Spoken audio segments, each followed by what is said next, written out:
Welcome to The Good, the Bad, and the Sequel Q&A. My name's Doug. So the next sequel that we're going to be covering is Scanners 2, The New Order. One of those sequels that I don't remember watching as a kid or seeing on the video store shelves, but Jamie doesn't either. So it's always fun when we're covering a sequel that we haven't both seen, so it's fresh eyes for both of us. And also, it's from that era that early 90s, but the 80s vibe still bleeds into it from the trailer I watched. So I'm excited. And for it, I chatted with actor Russell Yuen. Russell, now he's in so much that's so big right now. And it's good for him because he loves his craft. He's been doing it for a long time. You know him as Emperor Zoo in Three Body Problem, which I need to watch that. I've heard so many good things. And he plays Detective Peter Chu in Thanksgiving. So he has some cool behind the scenes about that movie. But yeah, Russell, he's from Canada. We talked about his family history, which was fascinating. His dad, lying to fight in the war. That is something. But a lot about his lineage. But one of the most fascinating things, and I discussed a few other actors with Russell that had similar stories, but he was set to be pre-med. Like, he just wanted to, be a kid, but all right, I'm going to do this. In Canada, they have this fascinating thing between high school and college, kind of like a junior college, so you could kind of figure out, like, what exactly you want to do. So he had one class to fill, and what do you think it was? Acting. And it changed forever. So he had some amazing stories from his career. Obviously, some the beginning part of his career, just being typecast. So he played a lot of, like you said, he knows martial arts. So obviously it got him on set. A lot of martial arts, a lot of thugs. But then it changed. And we talked about the changing points in his career. An amazing story with Gene Hackman cracking his ribs. That's all I'm going to say. And probably one of my this is probably my favorite story of all time. I don't even spoil it, but about his first voiceover job.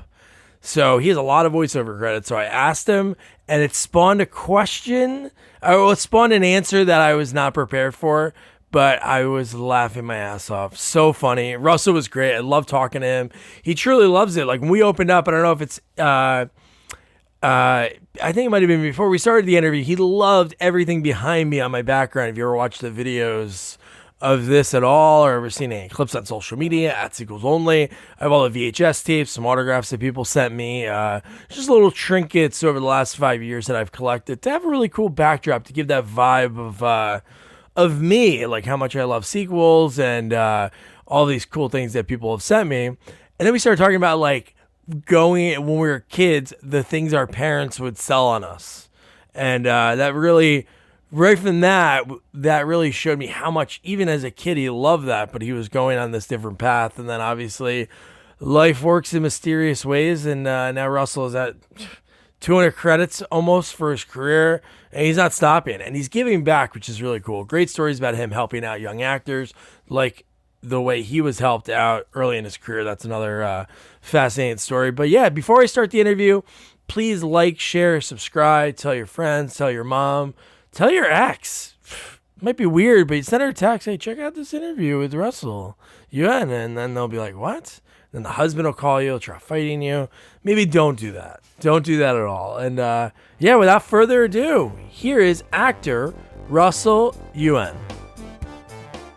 Like, one of the things that you remember that you were, because mine was my wrestlers that I used to play with in the 90s, they were all gone. And yeah, what was your thing? You see, I was kind of I was one of those kids that were groomed to be a doctor, Oh, okay. So anything not science related would be gone, except my Legos. My Legos would stay around. Okay, but that anything makes sense. Not science related, because Lego is it's good for the mind, right? You're being creative and logical at the same time. But yeah, I would have random, just fun things that I would have as a kid, and I'd go to summer camp and they'd be gone when I get home. But all my stuff, like the human anatomy and the microscopes and all that stuff were all still there, and yeah, they multiplied. There'd be more of them somehow. Well, yeah, I mean, like, I was one of those kids that, I graduated from high school, and my gift was a brand new microscope, and I was just like, Wow. wow, thanks. So where did you grew up? You grew up in Canada, Russell? Yeah. I am born and raised in Canada. I'm fourth generation Canadian. So Wow. officially, my family first came here for the railroad. Okay. I have one of those those typical immigrant stories where, my grandmother owned a farm which we worked on every summer. Oh my God. My father fought in the Second World War for the Canadians. That kind of typical immigrant history. Yeah. Dad was also Dad was the first Chinese guy to graduate from engineering at McGill. Oh my God. It was weird, random stuff. Like immigrant story. What part of stuff. Canada? Like around Toronto? That part of Canada, or no? Vancouver. I think I have more than 385 direct relatives in Vancouver somewhere. That's awesome. Vancouver was where so that was perfect for you. That was perfect for you. Is that why you didn't want to be a doctor? Because that's when, like, around like some of your early credits, like 87, 89, that's like when that boom took off in Vancouver, when it was like the Hollywood North. Well, yeah, but I wasn't there, unfortunately. Okay. So my family was in Vancouver, but after the war, my father apparently had the choice when they were shipped back from Europe. He lied about his age, by the way, to like most kids did back then. By the time they found out his real age, he was in Europe, and apparently my grandmother got a note saying, "Look, we know his real age. By the time we ship him back, he'll be of age, so we're just going to keep him here." But when he was shipped back, he had the choice of getting off in Halifax, Montreal, or Vancouver. And it's weird immigration story. In the army, he could never be by himself because they were always worried he'd be mistaken for a Japanese person and be shot at. So he had these two really large white French Canadian guys who were his buddies, who with him in fact, they were his buddies even after the war. Like, they would come over to our house and hang out. And but they told him, "You got to come to Quebec. The hottest girls in Canada are in Quebec." So my father, being a young man, said, "Well, I'm getting off in Quebec. I'll be going to Quebec too." Yeah. That's how I ended up here in Quebec. My father wanted to, and what's funny is that after he passed away and after my mother passed away, my mother and my father were friends. They weren't seeing each other, but he was sending my mother letters with these pictures of all these white French Canadian girls he was dating at the time, one after another. And we're just like, "Oh my God, my dad was a playboy. What the heck?" Oh my God. So primarily you grew up in Montreal? That was like your childhood? I was born and raised in Montreal in a little tiny district called Pierrefonds, which translates in English to rock bottom. So it's kind of a yeah, I know. So I grew up there speaking French and English. And in fact, my first acting role wasn't in English. It was in French. Really? Wow. Yeah. So I first started acting in French before English. You obviously speak it fluently. Like, that is how common, like if you go into a store, is it like either or it's like first French, then like English? No, it's for me, it's either or. But of course, here in Quebec, the official language is French.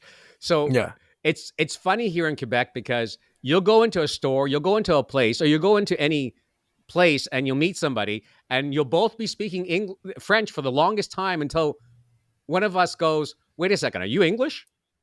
And you go, "Yeah." So, and then you switch into English afterwards. But that's funny. Everybody speaks French at first, and then if the person's English, you'll speak English to them. Yeah. That's such a wild thing. So yeah, obviously you're a hockey fan, right? You're a hockey fan?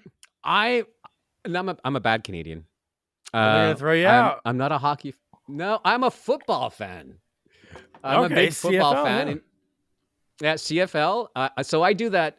I do that weird thing where I'll fill up my PVR with first CFL stuff, and then college football from the States, and Hmm. then I'll watch all the NFL stuff in the States. So that's my PVR is jam packed with all that, you know, which is going to start very soon.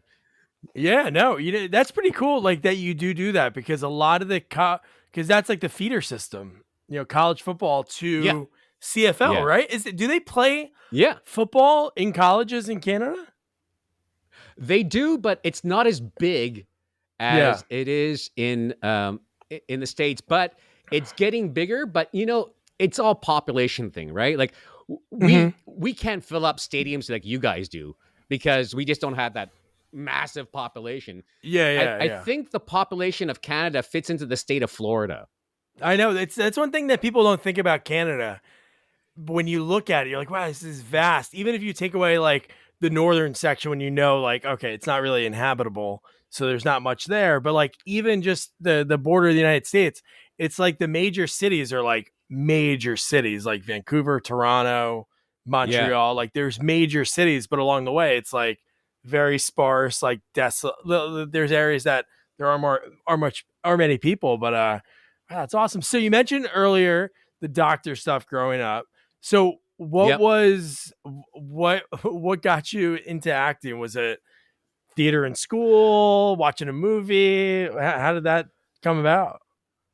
I was on my way to pre med, and I Oh my needed god, a you were there. You were I already was there. almost there. I was almost there. I needed a stupid course. So we have in our system, we have between high school and university, we have a stopover. It's called CJEP. And Oh, okay. CJEP was developed. Um, it was developed right after the war, and it was in order. It was really a place so that people after high school, if you want to go into the trades, you can get either 2 or 3 years of further education, and then you get the trade education. But instead of going to university, so we have that because our school system stops at grade 11, Oh, right? okay. That's why. So we have that little stopover, and that so you take more courses there to prepare you for university. And I was heading towards pre med, and I said I need a stupid course, something that's a throwaway, and I took a drama course. And when I took that drama course, I was like, oh, this is so it lit something inside of me I didn't know existed. But I should have known better because at that time, my brother was a song and dance man. Oh, And really? but he was doing that on the side though. He was trying to do the proper Asian thing. So he went to McGill in engineering, like my father. And I believe at the time, he was already working for IBM as the head of security for IBM here in Montreal. Oh, But okay. on the side, like on the weekends and the nights, he would be a song and dance man with different groups. So I should have had an inkling that was in my blood. But I took a Yeah. drama course, and then I said, okay, what do I do? So I talked to the university advisors, and they said, look, you're about to start, going into your courses in order to enter into pre-med. We'll give you 5 years.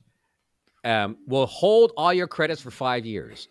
And so try it out and see what happens. So I tried out in 5 different theater schools. And I said, if none of the 5 accept me, I know my destination is medicine. All 5 accepted me. So I was kind of screwed. Yeah. And and then I just said, okay, I was going to go to a few of them, but then I realized I couldn't afford a lot of them because another thing that changed my life a lot is my father passed away when I was 11. Oh, So wow. I started financially supporting my mom at 13. So I needed to be able to work and Mhm. go to school at the same time. So I picked the budget conscious school that would also allow me to get a good theater background. and that was Concordia University. So then I did 3 years at Concordia University, and it was hard because I believe there's 800 applications a year minimum. They pick 15 a year, and then out of the 15, 8 of us graduated, and then out of the 8 that graduated, only 2 of us work still. Wow, isn't it? It's insane. Well, it's that hard of a business. It's that hard. Wow. So what was your? Did you have to do an audition, or how'd you get in? Okay, cool. Wow. Well, that another strange story. I had no idea. I've never performed in my life before. I've never acted. I just did that little drama course in CJEP. And they said, well, there's a really long audition process, and it actually lasts. There's a first audition, and then you have a whole weekend of auditions. So the first audition is just you go in with a monologue, and then they'll ask you to do some other stuff. I didn't know what a monologue was. I didn't know any of that stuff. So I made one up. I wrote one myself, a monologue about my, and they said, what would be like cool or interesting? And I didn't know a lot. So I made one about my dad's funeral, like, what I would call as a kid as my dad's funeral. And I passed the first audition with that. And then you had a weekend, a Saturday and Sunday, where you spent the Saturday, they spent the whole day putting you through exercises and stuff like that. And then they cut off a whole bunch of people. Then Sunday you come back and you do a whole day of other workshops and movement. And again, I'm a science guy. So there I am being a tree and asking me to do stuff I've never done in my life before. And then on Sunday night, they post up the list of who was accepted. And surprisingly, my name was on the list. Oh my God. That's awesome. So that's how I got, and then I studied, Shakespeare, Moliere, and all that stuff. And the big surprise for me was when I graduated theater school. Because you have to imagine this was 37, 38 years ago. So, I wanted to quit theater school at one point because everybody in my class was telling me I was only there because they needed one visit by minority per year. But these are all people that came from theater backgrounds, right? They've already done theater school, and now this is like the ultimate program for them. And so you got the science geek coming in who obviously had no idea what the hell he was doing. So I think in second year, I wanted to quit. And God bless him, he's passed now. Joe Cazalet, he was one of those guys who was a chain smoker. And back in the day, you would go into his office and he'd be rolling one cigarette while smoking another one. That's amazing. And I went into his office and I said, look, Joe, I need to quit. I can't do this anymore. And he said, well, fine. If you want to quit, but I'm not signing your papers. And this means in university, if he doesn't sign off on you, you lose all the money that you spent on the credits. Oh, wow. Right? And I'm just like, holy crap, I can't afford that. I'm supporting my mom. I can't do that. So I said, okay, I'll tough it through. And God bless him, because he told me at the end, he said, the reason why I didn't let you go is because if you can make it through this theater program, you can make it through the industry. And he was right, because the hardest part of my whole career was getting through the theater program.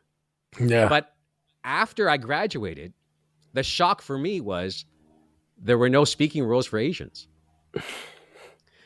If you think about it, back in the day, right? There were absolutely no roles for Asians. Why is my email on still? 1 second. Do to turn this off. Oh, it's because I have your email open. There you go. And so after I graduated, I ended up having to do stunts and martial art films Really? for about 8-10 years. Yeah. Oh So my God. a lot of my first 8 years of my career was all like, thank God I knew martial arts. Um, I did a lot of Shaolin Kung Fu, and so I was able to use that in order to stay in the industry. And then slowly, you know, 10 years after graduation, you know, they would need the token guy, the token Asian gangster to say, you know, one stupid line with an accent, you know, oh, Yeah. you think you're so tough, you know, something like that, you know, and, and then gradually the lines increased and my career got better, thank God. Because at this age, I could not do stunts anymore. No.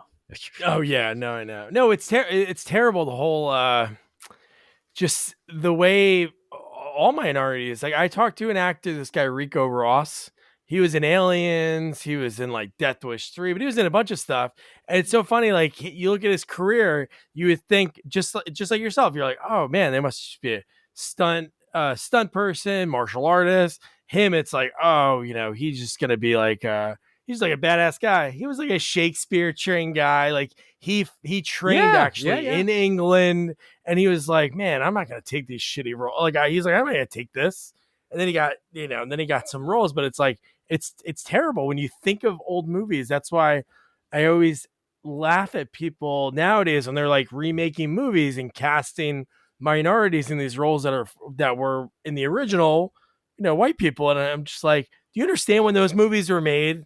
It was like they were only casting white people. Like even in roles that were written, people were like changing their face color and stuff. And it's like, it's fair now, more fair. It's never, eventually, hopefully it becomes fully an even playing field, but you still see that in some of it. But wow. So do you remember your first like role? So like some of the early, like you mentioned, you played like a thug in some early roles. Do you remember the first time being on a set? Because that must have been like a shock too.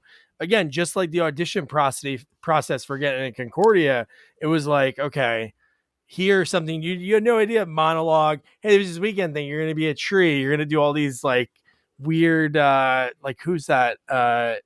Stadler, the one famous, acting coach that's in New York. Well, they were in New York, but it was like, there's a couple actors. There's a Adler or Stadler. Yeah. Oh yes. It sounds like that. But I remember I talked to an actor. She was talking about all the people in her class, and they were all like big names. Like the hell's his name? He just passed away a few years ago. Also, there's Rotenberg, and there's Rotenberg too. Anyways, there's a whole bunch. Yeah, yeah. But she was like, the one day for 2 hours we were fake sleeping and snoring and drooling, and it's like, if you're not ready for that, you think it's like, wow, this is like. It's a use your imagination. Like the more fun you can have and almost have like a childlike mind, no matter when you're acting. Whereas it is when you think about it in the grand scheme of things, it's a very silly thing while you're in it. But then afterwards, when you see that finished product, it's like, oh my God, this is amazing. I always, because now I give a lot of lectures for beginning actors. That's and I awesome. Also coach some actors for parts and for auditions. But a lot of times I just have to remind people that acting is just like when you were a kid in the backyard and you picked up a stick and suddenly it was a laser gun or a laser sword, and it didn't matter, right? And we as kids believed it 100%, right? Because you remember the arguments you used to get is like, dude, I shot you. You didn't. You missed me. No, I shot you. Like, because that's what acting is. It's really being a big kid playing in the backyard, but being paid for it. That's the only difference. Yeah. And if you approach acting like that, because you have to have joy. It took me 20 years to understand that, my career really started taking off when I understood that I need to have fun on set. And when I understood that, that's when I started to really, okay, this is how it works. You were asking, remembering my first. I don't remember. I remember the first time I was on set. It was on a French TV series, and thank God I was playing a computer geek, because I could be as awkward and as uncomfortable as I wanted to be, and it fit the character completely. But because back then I was definitely the token, like the whole cast was white, and I was like the only one visible minority. And at one point, an interviewer in French calculated it out. So in the whole 2 seasons I did of this French TV series, I averaged one line an episode. And I was just like, what? He goes, yeah, you averaged one line per episode. I was like, wow. But that's where I learned a lot about this, because one of the advantages of going to Concordia was that, unlike a lot of other theater programs, they had an agreement with the film and TV program. So there was a film and TV production program that was going on in another building. So once a semester, we had a chance to work with them. And, that's awesome. They would give us huge. So the students would give us a small script, and we'd memorize the script, and we'd go over and work with them. So you got the chance to learn all the terminology, learn how to work with the cameras with students. So I made the majority of my huge mistakes at university before getting to set. But still, it was, like now there's actually, you can actually go and get film and TV terminologies for dummies book. It's available. And I wish it was available when I started, because there's so many things that they would say to you, like, okay, this is the window shot. Are we shooting in front of a window? No, we're not. So what are we doing? It's the last shot of the day. I'm like, oh, okay. Yeah. So it was weird. Starting off. But at least you had that experience. That's what's so cool. There's so many things that I love about Canada, and that's really neat that I'm fascinated by. I have to do more research on the between university and high school. I think that's so cool, because that's such a weird time. Like I went to school for like a little bit at that point, but I had no idea. So I went right to working, doing sales, but that's such a weird time. At like 17 to 20, you're supposed to like choose what you're going to do for the rest of your life, which is like a lot of pressure for, that age, that mind to make. I know I didn't make it. I'm, like I said in my email, I'm an accountant now. I did sales for most of my life until 5 years ago. I went back to school, but that's cool. So that was on Scoop. Was that the series you were on as a? Oh my God! You did look at my shits. Yes, it was on Scoop. Yes, that's cool. No, because I was gonna say that's pretty early on, and I know credits never are 100% accurate. And like earlier ones of movies that I know, and it's so cool. Like from interviewing a lot of people, there's so many movies that filmed in Canada there back then, because it made so much sense. Like, was Trudeau's dad in charge then, or no? Or was he was in charge of what of Canada? Trudeau. His father was the 70s. Oh yeah, yeah. I think Pierre.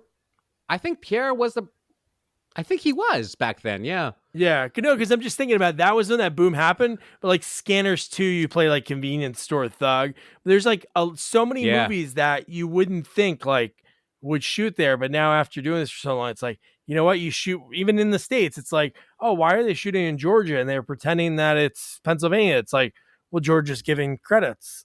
They're giving money to Georgia's shoot giving there. Tax credits. That's why we're going. Yeah. Exactly. And do you feel? And a lot of times, sorry, go ahead. Go on. No, you're good. You're good. No, I'm just saying that a lot of times it is funny because, it's so expensive nowadays to film in so many different places. I mean, that's why even Canadian productions will leave Canada and shoot somewhere else just because it's cheaper, Yeah. No, it's like wherever you can stretch the dollar. And, now it's like the mindset of some filmmaking is the mindset of like the Roger Corman of the quicker you can film it, the quicker you're able to obviously save money on it. One credit that I wrote down that you were in, I love this, and I don't even know if Roger Corman did this or it was like the Canadian Roger Corman, but The Lost World. Oh my God, yeah. So a movie that came out probably the same year as The Lost World, but they used the same name. That was like a very Roger Corman thing to do a play on the movie that was popular like the year or two before. Yeah, except I think we had like 1/16 of the budget or something. Yeah, I'm sure. Yeah, that's the one where I played twins, actually. That's pretty wild. How like doing something like that? Like that is it was that's fascinating. Like it was fast. Yeah, it was fascinating. It literally was a wig and a little bit of makeup, and that was it. And it was weird because there were scenes where I was talking to my brother, and so we would record one side of it, and then, but technology wasn't like nowadays. If you play a twin, you'll record it, and they'll set up a monitor so that you can act to your own image. We didn't have that ability back then, so it literally was me doing part of the scene, and then a tennis ball being set up on a stand, and a poor script person trying to imitate the way I spoke, and me reacting to a tennis ball, and that was high tech back then. I'm sure it was. But yeah, it was. The special effects of that movie were horrible. Yeah. That was like that weird time, like when it like obviously with the budget of that and like a lot of like indie movies, it was like Jurassic Park was like or like Terminator 2 is like the movies you look to as like the pinnacle of like that early CG, like the way they nailed it. There's so many movies that came out like right around that time that had big budgets. They just went with the wrong company because there were so many people that were saying, "Oh, I can do that," and they were like trying to do it, but they weren't. Well, so it was that production was smart though because they didn't try to be that good. They knew they didn't have the budget for it, so they ended up making it that that little bit of a campy style, and like it was like I don't know if you remember what was it? The old black and white movie Aladdin, and this I think it had skeletons in it that were fighting as pirates and stuff. Seven Voyages of Sinbad, one of the Sinbad movies. Yeah, that's it. Yeah. Oh my God, you are a film fanatic. So it was that kind of style. Like it looked bad enough that everybody accepted it. That's the style of the movie. That's cool. So and what's weird is that when I travel sometimes, I actually see that movie. Like really? I still see it being broadcasted. It's just weird. You never know whatever, like when people make movies, they never know. Like whenever you watch any of those behind the scene things, it's like you'll see like the two actors or the actor, the director be like, do you think we'd be sitting here 30 years later? Or even when I talk to people, I'm like, can you believe you're being asked about this movie? It's like, honestly, when I was done with it, I'd never thought, because nobody thought of a future of having on demand or even like video stores, depending on the people at an interview. But most of the time they were like, when I'm done, I was just like, all right, on to the next one, because there was people weren't paying. Like I have some VHS tapes that like we were talking about before we started recording, like one on there, it's like $30 is the price tag because somebody opened it. I'm like, do you imagine even nowadays spending $30? Like back in the day, if I was a kid, I'd be working like almost 20 hours to buy a movie. Yeah. That's a lot of money back then, man. I know. Especially when you look at laser discs, they were really expensive. I mean, they were super expensive, and the player was like ridiculous. Yeah, and it was ridiculously huge too. I mean, I remember it was like the size of a suitcase or something. But yeah, I remember going over to a friend's house, and they had a laser disc, and I just couldn't get my mind around it. Like seeing it work. It was like wow. But then again, I grew up in the age when. Sorry? No, I was going to say it's funny because at the same time we had the technology of the CD. So it's almost like you're thinking like, oh my God, why does this have to be so much bigger? And then like, it was like not even that long later, they were like, oh yeah, we actually figured it out now. It was like not like probably 5 years after they went obsolete.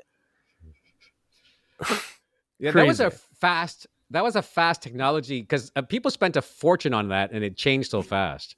Yeah, no, they got burnt. People that invested in those got burnt. I think I still have my Walkman though.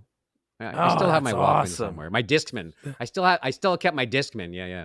The Discman, and it had on there like the anti. What was it? God, it was like anti technology, or yeah, it was like anti-skip, and it was like for some reason there was a button to turn that on. It's like, why would you never not have that on for any reason? But so Russell, you were talking about like because like it used more battery power. Oh, you know what? That's probably why. And then you have to carry extra got a world of batteries. Like my Game Boy, I used to always have like so many batteries with me for like road trips, and God, such good memories. Kids have it easy now. My daughter has a tablet that stays charged for almost like a day, so she can really just play on it. I know, all day long. It's not fair. No, I remember saving up so much money to go to Radio Shack. I don't know if you guys. I don't think you ever had Radio Shack back there, but yeah, we did. It was like this. Yeah, we had Radio Shack store. Did you in the States? Yeah. Oh yeah. Oh yeah. So I would save. I remember saving up to get a recharger, like a battery recharger, at Radio Shack. Yeah. But I couldn't buy the batteries yet. So I got the charger, and then I had to save up more money to get the batteries. It was just like, and they sucked back then. By the way, those things. No, I know. Yeah, no, they didn't last as long as like buying like a Duracell or something. So what would you say was the big turning point? So you talked about, obviously you're playing like typecast roles for a while, like the martial arts, playing like a thug, or when you're on the series and had like a line or two. What was like the one that you would say that you remember like as like that turning point? Either turning point as in personally that you're like, I can do this forever, or turning point that somebody saw something and you're like a casting director and that changed like the trajectory? I have to say it's probably the Red Violin. Okay. And why? It was because, well, first of all, it was the first time I worked with Sandra Oh. So, cool. I got to work with her a few more times afterwards. But it was the first time working with Sandra Oh. She just graduated from the National Theatre School, and she was like this big name here in Canada. Like everybody in Canada knew she will be a star. And I was working with a really well-known director, and it was Colm Feore was in it, and Samuel Jackson. So it was the first film where I got to really act, and yes, I was playing an Asian guy, but I mean, I play Asian guys all the time because I'm Asian. But yeah. But it was really that turning point for me where I was the first time I was actually appreciated as an actor. Like they didn't tell me, they didn't come up to me and say, okay, this time when Dolph Lundgren hits you, can you just throw yourself a bit more? No, it wasn't that. It was, Russell, what do you think that this character would do? Like, do you think he's really sad about remembering the violin, or do you think it brings him happiness? And it was just, they're talking to me, not telling me what to do, and that probably was the first time I felt, oh my God, this is what an actor is. This is really, really what I want to do. The Red Violin really gave me that push at the part of my career where I was doubting if I could do this, or if I could stay in it, or if I had it in me, Yeah, just people want to be involved. I've talked to like directors and and actors, and they love the ability to be a part of it, even if it's like a simple question is like you mentioned, like, hey, how do you think they should feel, or hey, do you want to try a line here, or even if it doesn't make the final cut, like if you let people just like throw out like improvised lines on the set, like for the rest of that shoot, that actor is going to think like, hey, you know what? I was able to like give myself into the scene. Yeah. But that's great, man. Because that's perfect. That's like you said, around that 10-year time that you're in the business. Yeah. And it's hard. It's a hard business to get into. And just for you to go through it all, just like your professor said, if you can make it through here, you can make it through the industry. It's kind of like the same thing. You had that first 2 years, almost like 10 years of it. Yeah. That was kind of difficult. But you had the drive and you got that opportunity from there. The second boost for me probably was when I did a film with Gene Hackman and David Mamet, and I was scared shitless because I grew up watching Gene Hackman. Yeah, it's Gene freaking Hackman. Yeah, and I remember. I mean, I was a young kid, and Gene Hackman saw that I was nervous, and he came over and talked to me, and he was telling me stories about when he first started acting. He said, you got to make yourself noticeable, Russ. And I go, what do you mean? And he said, well, the first job I got, I was an extra in a Western. And he says, but I wanted to be on that set longer. So he says, at one point, they just wanted me to take my hat off and dust off my jeans. And he said, but I made a meal out of it. I took off my hat. I dusted off my whole body. He said it was impossible for them not to use me again as an extra because I was like that big puff of dirt and cloud. He said, you saw me. He said, he said, that's how I started. He said, I started that way. I became an extra and they had to keep using me as an extra and they threw me a couple of lines. So he got me relaxed.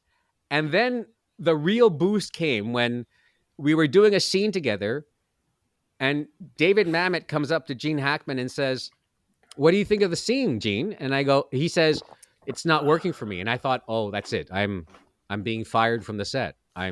It's obviously not, it's because of me. It's not working because of me. And David Mamet goes, no, he says, I didn't write the scene properly at all. He goes, again, he's looking at Gene Hackman and he goes, let's go to my trailer while they finish the setup and we'll rewrite the scene. And and I'm thinking they're going to write me out. They're just going to write out my character. It's not necessary. Yeah. I mean, the scene's not working because of me. They're going to write me out. So I'm prepared to hear, okay, Russ, you're now an extra or something in the background, And as they're walking away, David Mamet turns back to me and he goes, what the fuck are you waiting for? Come to my trailer. We got to rewrite the scene. And I was just like, oh my God, So as a young kid, I'm like, yeah, I'm coming. Yeah, I'm playing. So there we are in a trailer, Gene Hackman, myself, and David Mamet improving this scene, trying to figure out how to get the scene to work better. And then finally we get it. He scribbles down a few things. The script person is there. She's taking notes and they go, okay, well, that's great. Russ, are you happy with the scene? Well, yeah, I'm happy with the scene. Yeah, that's good. And we go back and we're doing the scene. And I didn't realize that, Gene Hackman is a big boxer, right? He loved boxing a lot. And I didn't realize he trained the day before. And in the scene, at the very end of the scene, we have a fight and he punches me and I go down on the ground and that's how he gets past. I'm a security guy and that's how he gets past me. But I didn't realize, and he didn't realize either, that he hurt himself the day before boxing. So when he hit me, we both heard the distinctive celery stick break. Ah. And I went down in the pile. It looked great on camera, but he cracked my 2 ribs. Oh, he cracked your ribs? Oh, my God. He cracked my ribs, Gene Hackman, because his hand was like twice the size of mine. He had boxer hands. And so there I was. And then I ended up in the hospital afterwards. And then Gene finished his day of shooting. And the next thing I know, David Mamet and Gene Hackman are in my hospital room checking up on me to make sure I'm okay. And I'm like, okay, I really want to do this job. Yeah, this was another. This makes it all worth it. That is like, yeah, that's awesome. Like to have that experience, and it's like so great for like a person like Gene Hackman, like even yourself now, like coaching and helping people that are up and coming. That like you were, maybe somebody didn't extend that olive branch early on, but like just to think about that, like like Gene Hackman, they're just like everyone else, and it's so They cool that are. he felt that he sensed from you like the nerves, and Oh yeah. that's great. And I try to do that now. I always try to give actors what I wish I got. Yeah. Like starting off in the industry. Oh So a lot yeah. of times I'll be on set and there'll be this brand new actor who's nervous as hell. They gotta walk in, say one line, walk out, and they're nervous as hell. And you know, but I'm the guy who will go and talk to them and say, "Hey, it's okay. Don't worry about it. Just, forget all the cameras. Just talk to me. Forget nobody else exists. Walk in and talk to me. And I'm also the guy that gets in trouble a lot by production because I make it a point to talk to all the extras, all the background. Oh wow. And a lot of productions don't like you doing that. But in my head, if it wasn't for the background doing their job properly, then you have no production. Yeah. You end up with a film like, what was that the Tom Cruise one where he goes into New York and it's completely empty? Magnolia? Was it? Oh, Magnolia. Yeah, Remember. Magnolia has a scene like that, and also the Will Smith movie is like purposely like that, like in I Am Legend. Oh yeah, or yeah, that even one too. after COVID, Yeah. the first movie that I like filmed right after COVID was that one with Denzel, and I forget the name of it, but it's so weird because there's no background, and they're in places that are public places. So they're like a coffee shop, and there's like one worker, but like nobody walking around the street. It's like bizarre. So yeah, no, background's important. So that's why I make it really a point. And if they're not doing their job, like if somebody looks straight at the camera, then you'll have to redo that shot again. Yeah. So they're I make it a point to I break I bend a lot of rules on set now. Bend the rules, yeah. Yeah. Like you said, you want people to, just like Gene Hackman made you feel, you want people to feel welcome and feel like appreciated, and they're gonna keep doing it. If you're somebody's good background, good, guy at coffee stand, those are people that are key for movies. People don't think about that. It makes everybody's performance better too, right? Yeah. And if everybody's performance is better, then my performance is better.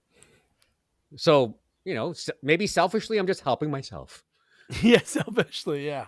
And then, like, I know you mentioned early on, like one of your first roles was like doing like voice, like a French, but you have a lot of voice credits too. So how did that come about? Like doing cartoons, and video games too. Geez, yeah, a lot of video game. I've been lucky with the voice world.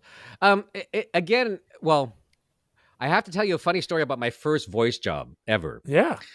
Before I even finished, just after I finished theater school, and before I became a union member, I was looking for. I've never done any voice work, so I was, looking for a non-union voice job that that I could practice on, or at least try, like to be in a studio and back in the day we had newspapers. So I was looking at like classified ads in the newspaper, and there was actually voice job for non-union actor. And you had to be able to speak French and English. And I'm like, oh my God, I'll do that. And there was an audition, but all you had to do was phone a number and leave a voice sample on the number in both French and English. So I called the number, left it. I left my home number because, again, we didn't have cell phones back then. Yeah.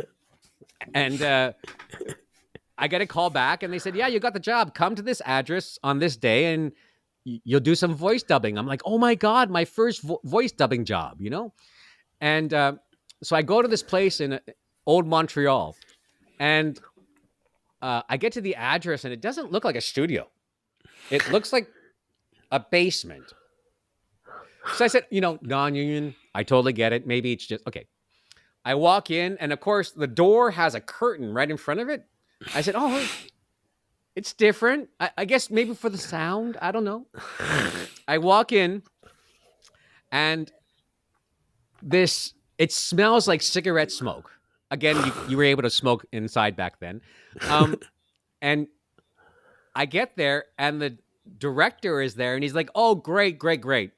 He goes, "Have you done voice work before?" And I said, "No, this is my first time. I really, I hope you don't mind." He goes, "No, no, your voice is great on the recording. It was fine." He says, "We have a really experienced actor. She'll walk you through it." I said, "Great." And then I walk into the studio, which wasn't a studio per se. It was like just the living room part of this place with a curtain. And there was one big TV, one really bad microphone, and a really old grizzled lady with a cigarette. And she talked like this. And she goes, "Sweetheart, I'm so glad you're here. It's good to have fresh voices." I said, "Hi, nice to meet you." She goes, "Bienvenue, bienvenue."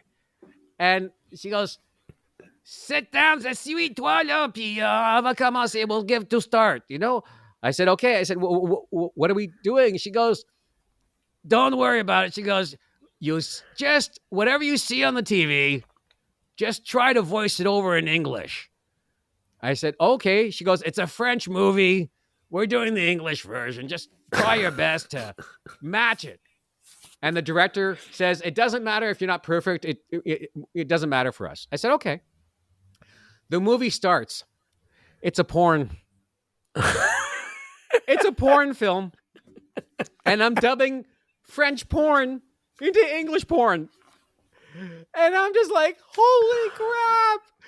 And that was my first voice job. I spent the whole afternoon in this horrible studio with a smoking woman doing, and just like, and they're doing stupid lines like, "Hey, you ordered a pizza?" And that was like that kind of stuff. That was my first voice job. I love the fact that where it was recorded was probably where they would film a movie like that, in a basement. Yeah, with a curtain. Just like,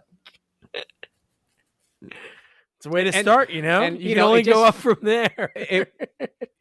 I felt there was nothing lower than that, So, and I was just glad I was a non-union job. That's all I could say. Yeah. But how did I get? No, I was just looking at some of the shows that you did. It was like Ripley's Believe It or Not, the Country Mouse and the City Mouse. Yeah, like a lot of credits on those. Yeah, a lot of it had to do with, again, being a kid. As a kid, I would do a lot of different voices just to amuse myself. And so when you get an agent, agents, there are some agents that are just general agents. Well, they'll do film, TV, and voice. Other agents only do film. Other agents only do voice. I had a general agent, and she would get me these auditions to do animation work. And I literally would just, back in the day, you would just go into a studio on the audition day. They would give you some lines to read, and you would give your take on those lines. They would give you a piece of paper with like a sketch of the character, a description of who he's like, and then you try your best. And that's how I got into the voice business. And of course, then once you start doing animation, you get known in the animation world doing certain voices. And then as soon as you start doing, games for Ubisoft and other video game people, they know that, oh, Russell really does those voices, these type of voices really well. And, I just kept getting hired over and over again. Yeah, Far Cry. I played those games. It's pretty, like the one I'm fascinated about is like Ripley's Believe It or Not. What were some of the voices you did on there? Like one of the main voiceover voices, or? Yeah, I believe I was one of the main voiceover narrators for Ripley's Believe It or Not, if I remember properly. Yeah. Yeah. I can sort of hear it in your voice. Yeah, well, I've actually, I actually do, they'll often give me like a George Takei reference for sci-fi narration, So a lot of times I'll be singing, they'll be doing something and they're like, can you do like a George Takei thing? I'm like, You mean you want something like this? Way back when. Stardate 24/16/32. You know, like, yeah. It's you just again. It just goes back to when you're a kid, right? Yeah, you're just being silly. I would do all sorts of voices, you know, and of course, back in the day when things started getting PC, if there was an Asian accent, well, then you got to hire an Asian guy to do the voices, and I was one of the few Asian voice actors back then. So they would hire me to do all the different voices for Asian characters, you know? Yeah, that's good for like you. I did Journey to the West, I think, and I was like, that was a huge whole bunch of series, and one of my first big animation jobs was Journey to the West, and all I did was the narrator, you know, and again, it was another voice that I played with when I was a kid. Yeah. It was a long road and we had to travel many days, but finally we found the destination. You know, it's kids' voices that you do. Yeah, that's amazing. Oh man, Russ, it's been so much fun. Here's one thing I have to mention before we're done is because it became such a huge movie, and I don't know, like when you're filming a movie, I don't know if it's like whenever you're working on a movie, you're working and then it's done. You never know what the reception's going to be. But like Thanksgiving, that movie, I don't know. Obviously, it has Eli Roth attached. So you have obviously like his history. It's like a lot of people, you know, John Carpenter made a movie tomorrow. People are going to go see it because it has his name attached. Yeah. But like that movie like blew up and has a phenomenal cast. Yeah, I mean, like it really blew up. Almost as that's the difference. The Three Body Problem has a huge viewership because it's on Netflix, but Thanksgiving has this cultish following. Mm-hmm. And your question is, do you know when you're doing it, is it going to be a success? Is that it? Yeah. You know, at certain points in a movie, you get a feeling whether or not it's going to be good or not. There's been many movies where I've been on where I turned, you know, myself and another actor, we turn to each other and we go, holy crap, this is shit, you know? But on Thanksgiving, I spent a lot of time with my friend Jeff. You know, Jeff, who's also he does, what's his name? Oh my God, Sam... I can't remember. He's like the voice of oh my God, Sam. Anyways, Jeff is going to kill me for this. But we turned to each other at one point because we're buddy cops, right? Oh, I see. Yeah. By the way, Tara Vanen? Probably butchering his last name. He does Sam Fisher's voice. You know, Sam Fisher in all the video games. Oh, yeah. Yeah. So he's the Sam Fisher. And by the way, you have to see the Blu-ray version of Thanksgiving because all the buddy cop scenes were unfortunately taken out because of time in the movie release. But in the Blu-ray release, all the buddy cop stuff is there. Oh, cool. At one point, Jeff and I turned to each other and we went, holy crap, this is good. You know, not just because of the actors that were in it, but just you have a sense that the cast is gelling together. The story is making sense. Everybody starts really throwing themselves into the movie. You know, there's something happening on set. I know it's a weird word to use, but it's almost like this magical moment that everything clicks into place and you go, oh, this is going to be good. And that happened on Thanksgiving. Jeff and I were sitting in a tent in a warehouse and we were cold as heck. And we turned to each other and we went, it's really cold. And we both went, but it's totally worth it. This movie is cool, you know? And by the way, the character that I play is based on a real life person. Really? Somebody that Eli Roth, the writer, knew? The author of the film has a friend who's a real detective in real life, and they based my character off of him. That's really funny. Yeah. No, when that movie, like when I first saw the first trailer for that, I'm like, I think it's so cool. Well, A, it's smart to do a movie about a holiday because that's what people, when a holiday comes up, it's like, oh, it's Christmas. I got to watch Silent Night, Deadly Night, or like as like, the horror genre fans. So it's pretty neat that there's a Thanksgiving. And I did hear that there might be another one. It was greenlit. The script is being made. Yeah, whether or not I'm in it, I don't know. I mean, I did. Being a visible minority in a horror film is like usually wearing the red shirt in Star Trek. You're usually you're dead. But when I first read the script, I was like looking for the moment that Detective Chu dies. Yeah, right, because they're he's a visible minority. He must be burned or stabbed. And I'm like, oh my God, he lives to he's in the last scene. He's alive. So, whether or not I'm in it, I don't know. But yeah, there will be a Thanksgiving too. Definitely, it's been greenlit and the script's being made already. That's awesome. That's really cool. Now, Russ, here's my favorite question to ask people because I always think it's so interesting. It's like this silly, not a silly thing, but it's like a meme that I saw online.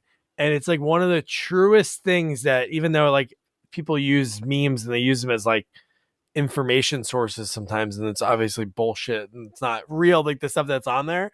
But this one would hit home so hard. Like you never know that last moment that you're gonna like play hide and go seek with your friends or play like pick up basketball. Like there's never like that. So you never know sometimes to enjoy that moment. And I always like to ask this question to people in film and TV because it's like you don't know sometimes it's like not appreciating that first moment. So early on, did you keep any mementos from set? Like, did you have the wherewithal to be like, let me keep the script, or did you keep? Oh, that's awesome! I love that. That is so cool. Yeah. I wanted that, and I asked. I said, "Hey guys, can I?" And they go, "If you take it, we see nothing," and they let me take it home. So that's cool. Yeah, I've taken a few mementos from a few films. I actually have one of my favorite mementos that I took from a film. I did a film with Chow Yun-fat called Bulletproof Monk. Oh yeah. Yeah, he gave me the coat he wears in the entire film. He gave it to me, and he said, at the end, because we were helping each other out in the film a lot, and at the end he goes, "I got one like this already." He took it, signed it, and he said, "Take this with you." And that's one of my prized possessions. Oh, I bet. Yeah, because Chow Yun-fat. I mean, I grew up watching the guy, right? So yeah, that's so cool. No, yeah. I always ask that question because it's like, some people will be like, I've had answers of like, yeah, I keep all the scripts, but you know what's over there? A closet full of scripts. Like this guy, Stuart Penkin. He goes, Doug, I have a closet full of scripts. Maybe one day I'll make one of my kids have to deal with it. Or another actor, he was in a lot of Carpenter movies. So Carpenter gives like really cool gifts at the end, like really cool like leather jackets and stuff. And he's like, they're really cool, but I'm not gonna wear like my jacket out to like the store.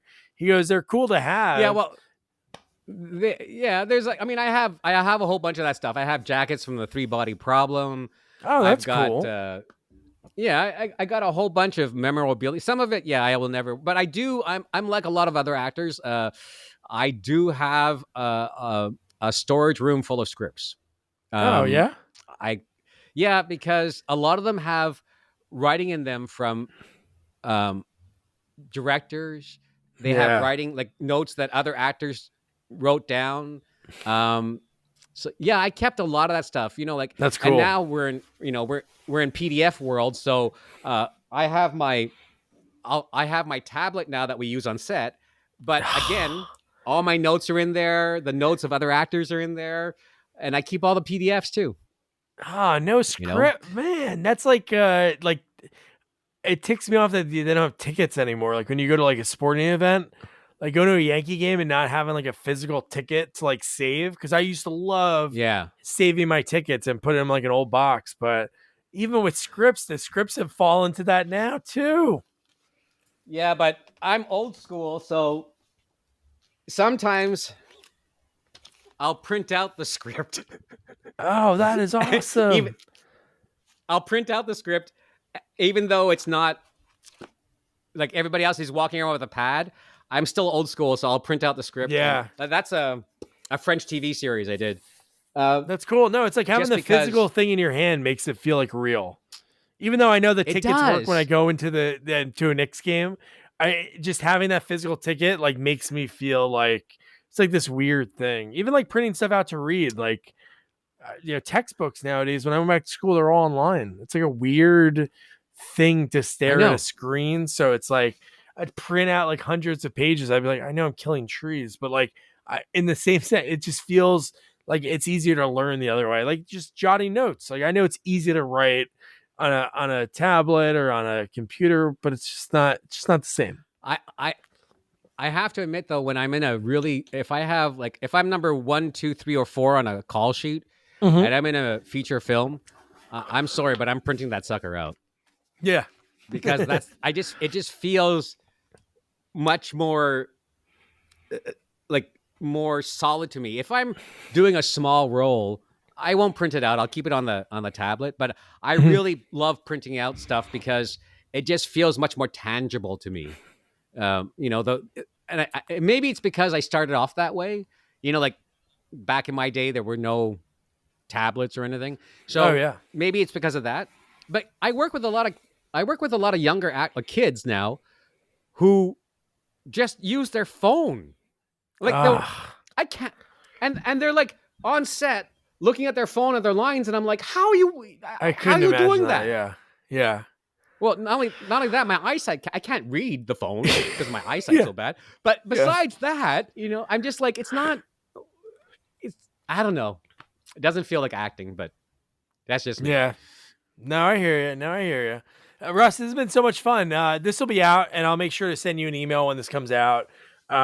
But this has been so much fun. Are you going to be so I know you're a huge fan of like the CFL, and you said you watch like college football. Are you going to be locked into like the draft tonight? Are you like, so you watch NFL too? Yeah, I do. I don't like looking at the drafts, honestly, because it's often just so long. Oh, I know. It's just a joke. Yeah. It becomes like, for me, it's kind of like remember how the Oscars were a few years ago? Like you start watching it at 8:00, at 1:30 in the morning, maybe it's over. I know. It's just like, it's like, no, condense. Like they're getting it now. This year they got it right. Like, let's go. So yeah, for me, the draft is kind of like that. It's just, they milk it. Now it's like first round Thursday, second and third Friday, Saturday, Sunday, it's just for more, revenue dollars from advertising. They try to stretch it out as much as they can. But to me, it's like, you never know who's going to hit. It's like such a crapshoot. You take the kids that are the best from high school that make it to college, and you have the best kids from college, and hopefully they make it in the pros. I'm a Giants fan. So who do you root for? Do you have like a specific team? Yeah, a lot of people hate me for it. I love Kansas City, man. Oh, cool. Okay. I think you're going to say Dallas. No, Kansas City's cool, man. No. I mean, I just, what it is for me? It's the way Mahomes plays. Oh, yeah. He's that, there's the old style of playing, and then there's the new style of playing. Mm-hmm. And I really love the way Mahomes plays because, he'll be looking and you think he's going to pass. He's going to pass. Oh no, he's running, and it's yeah. I like the unknown, the new style of play that he brings. So for me, I've always loved Kansas City, watching them play. I mean, before it was the Patriots. Before it was the Patriots? Yeah, no, I don't blame you. Yeah. But with the thing about Mahomes, and I totally agree, it's definitely a new school thing, but he has this old school mentality of like the Elway,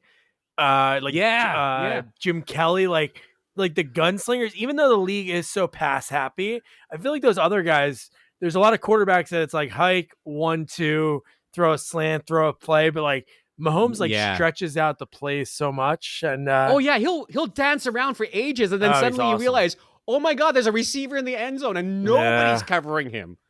You know, I've been watching him since college, right? Like since he was and when he got into NFL, I was just like, oh, I got to watch this guy.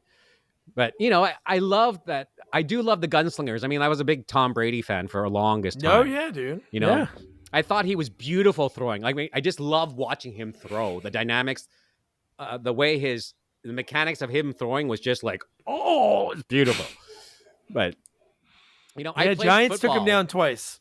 Twice. That's my only that is saving grace. Even though he still has, he has like 8, I think. Oh, I remember he showed one time. Yeah, like I feel like his fingers were covered with Super Bowl rings. It's got to be It's got to be at least 7 because it's insane how good he was. But that's awesome, man. Russ, this has been so much fun. Thanks for sharing your story. Thank you. Like I said in the email, I love more of the origin story, and I think that's so fascinating that it was like a throwaway class. Do you remember the actor Robert Hayes? He was in Airplane. Yeah. So his story is not exactly the same, but his dad was in the military. So his dad was in the Navy. That was like the joke of it. And they were like stationed in Kansas, I think. And then in the middle of the semester, or just before his semester was about to start, he had to move. So then he was going to school in California, and it was like the last day. So he had to fill his classes. And what was left? Acting. And then he just fell in love with it. Yeah. And that's how his was. Oh, wow. That's it. Yeah. And I think it's so funny. Like, I've talked to a lot of people. It happens like as like a happy accident. Like Brian Thompson, who plays like a villain badass in like Cobra and a bunch of other movies. His was a girl was flirting with the guy that was in the play. And he was like, wow, why the hell is she flirting with him and not me? I'm going to go out for the play. And he became an actor from that. So I think that's what's so cool about acting. Because like you said, you don't know you have it in you. It's like other things you have to sort of have it in you to be a doctor, to be an engineer. There's like things you have to know. You can't like just wake up, not be good at school or not be good at math and be like, oh, I'm going to do these things. But with acting, it's just something that you're sort of like born with, and then you just have to tap into, but you never know until you like have that opportunity like you had or so many other people. So I think it's so fascinating. And it's all about opportunities too, right? Because I'm sure there's a lot of great actors out there that just never get the opportunity. And it takes a lot of drive, but it also takes some good luck. Oh yeah, it's luck and then nailing that opportunity. Like Stephen Colbert said it best because he was the backup to Carell at Second City in Chicago. So he already. Oh wow. Yeah. So the way. Yeah, so he was his understudy, but he always said, I forgot who told him. It wasn't Carell that told him, but some older actor said, hey, if you can just stick it out, like you're going to get your chance because so many people are going to come through here. Eventually, somebody's going to tab you for a sitcom or a pilot or a comedy series or something, but then you have to nail that opportunity.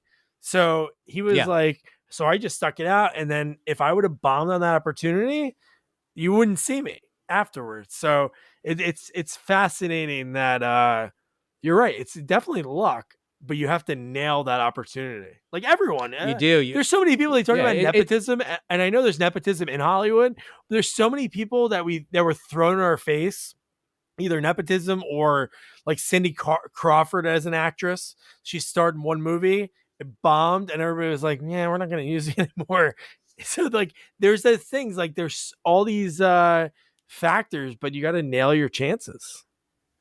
Yeah. And the chance only comes around once. Yeah. So you have to be 110% ready when that chance does come. See, 110% there. I'm talking like a sports guy.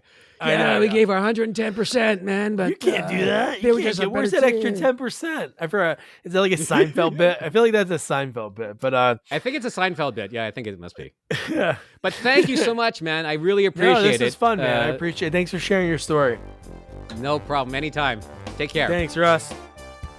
Isn't it amazing that they actually record the voiceover for an adult film in a place that looks like they would film an adult film? It's quite fascinating. I guess you have to have that vibe. You're voiceovering the product that you're watching. You have to be in a similar skeevy environment. For some of the low budget ones, obviously we've had some amazing guests that have worked on top productions that have big budgets, but obviously there's the latter as well. But yeah, thank you, Russell. I had so much fun. Now your homework, Scanners 2, it's free everywhere. It's on Tubi, Pluto, I think even Amazon Prime, but Tubi's the way to go.